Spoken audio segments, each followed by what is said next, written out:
दोस्तों, ये देश अब लोकतंत्र नहीं रह गया, ये अब एक खुला खेल फर्रुखाबादी बन चुका है। राहुल गांधी ने जब एटम बम और हाइड्रोजन बम की बात की थी तो सबको लगा कि यह महज एक राजनीतिक बयान है, लेकिन हकीकत यह है कि असली हाइड्रोजन बम तो यूपी के कुंदरकी से फटा है, और ऐसा फटा है कि आंकड़े देखकर आपकी खोपड़ी घूम जाएगी।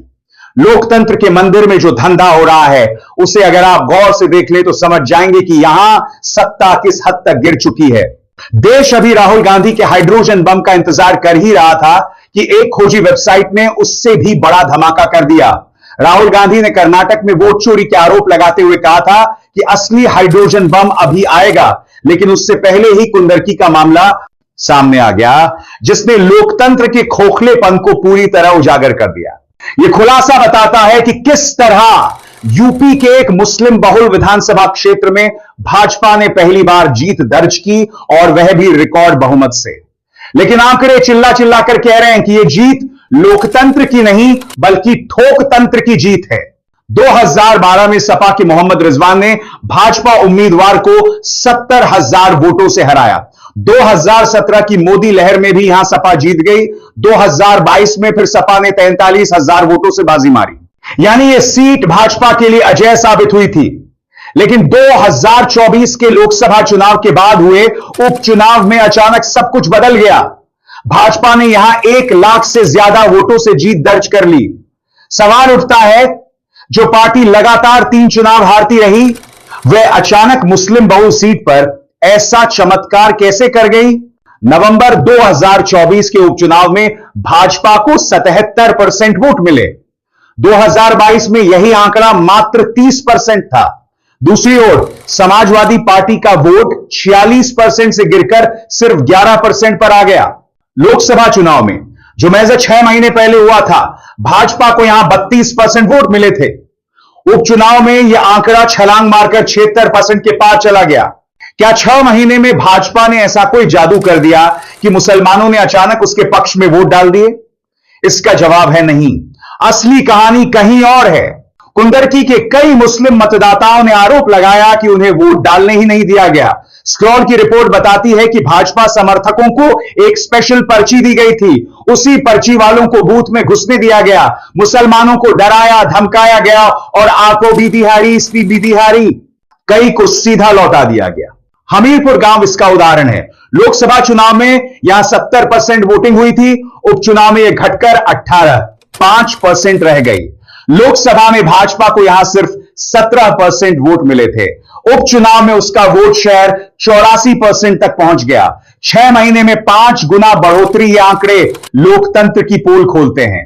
मामला यहीं खत्म नहीं होता। अक्टूबर 2023 से अक्टूबर 2024 के बीच वोटर लिस्ट को 5 बार संशोधित किया गया। लोकसभा चुनाव से पहले 2 बार संशोधन हुआ और मतदाता संख्या में 4% की वृद्धि हुई। लोकसभा चुनाव के बाद यानी उपचुनाव से पहले 3 बार संशोधन हुआ और मतदाता संख्या में 2% की कमी कर दी गई। हैरानी की बात यह है कि जिन इलाकों में मुसलमान ज्यादा थे वहां वोट काटे गए, जहां हिंदू बहुल इलाका था वहां नए वोट जोड़े गए।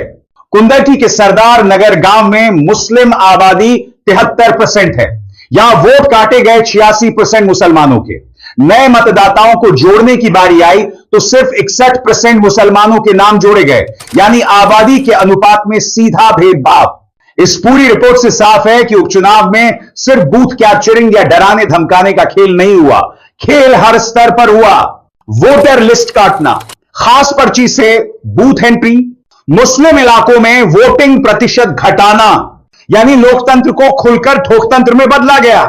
अब बड़ा सवाल है, जब इतने गंभीर आरोप और आंकड़े सामने हैं तो सुप्रीम कोर्ट क्या कर रहा है? हाल ही में सुप्रीम कोर्ट ने उत्तराखंड चुनाव आयोग पर 2 लाख का जुर्माना लगाया क्योंकि डुप्लीकेट वोटर लिस्ट से उम्मीदवार चुनाव लड़ गए। लेकिन यूपी जैसे गंभीर मामले पर अब तक चुप्पी क्यों? क्या चीफ जस्टिस BR गवई तक ये खबरें नहीं पहुंच रही हैं?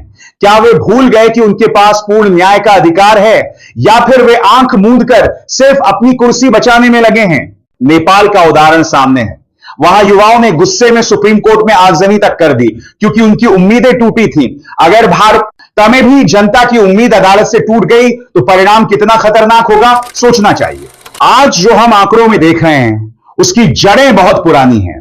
8 साल पहले बनारस में एक वीडियो वायरल हुआ था जिसमें एक वकील कैमरे पर कह रहा था कि मुसलमानों और दलितों से वोटिंग का अधिकार छीन लेना चाहिए या उनके वोटों की गिनती कम करनी चाहिए।